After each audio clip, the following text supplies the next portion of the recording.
I keep thinking about how that day ended. I wish I could move past it, but it's rather difficult. And the experience warrants description. We are living in a transitory period, a period in time where some of us have the awareness and some do not. It will not last forever.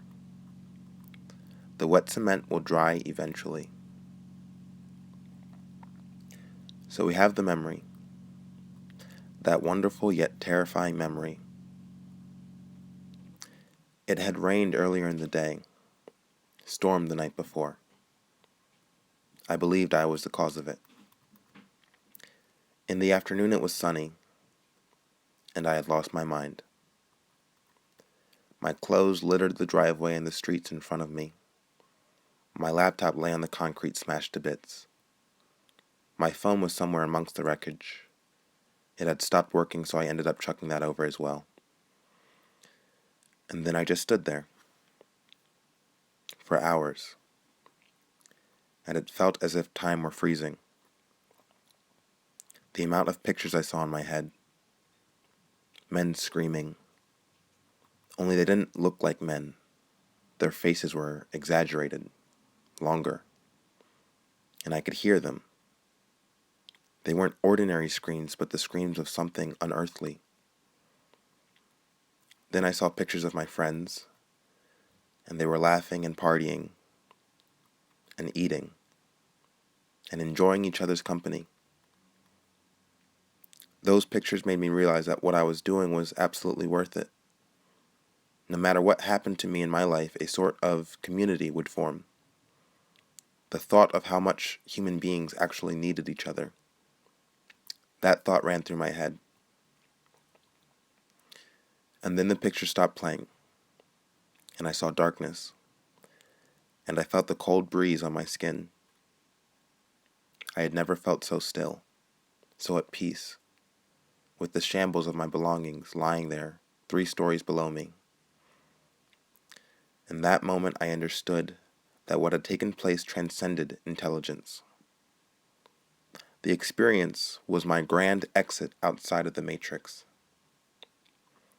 After some time had passed, I finally opened my eyes, and the human impulses started coming back to me, which I thought was a good sign. I didn't want to be God or Jesus Christ, I just wanted to be Sean. And in that moment, the only thing Sean wanted, more than anything in the entire world, was his girlfriend. I could feel myself on the verge of breaking down. I couldn't comprehend everything fully. My mind would not allow me to focus on the events, only the desire, only the impulse. I had to find her. So I stepped off the step stool and headed downstairs to exit the apartment. I was still naked at the time. By then the landlord was standing in the driveway looking at all that I had done. When I appeared, he looked at me and spread out his arms questioningly. I remember looking at him and my testicles tingling. This man posed no threat to me. No man did. I had become immortal. I grabbed a pair of pants from the ground and put them on. I told the man that I would be back, and then I walked off, now only shirtless and barefoot, in search of my woman. The world seemed smaller. I thought I would check the train station. I was very confused. My mind was fractured into a tiny 1,000 bits, and I knew I was going to take a good amount of time to reassemble it. I relied on nothing but feeling and impulse. I wasn't allowed on the train because I wasn't wearing a shirt. The worker wouldn't make eye contact with me. He told me to go outside and ask a police officer for a shirt.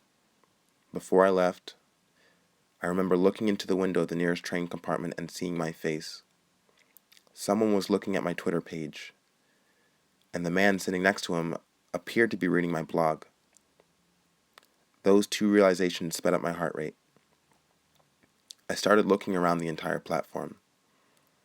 Everyone's head was down. Everyone was looking down into their phones. I wanted to scream at them. I'm standing right here in front of you. I'm right here. But that would have been crazy. Plus, in that moment, I was closer to the 4th dimension than I was the 3rd.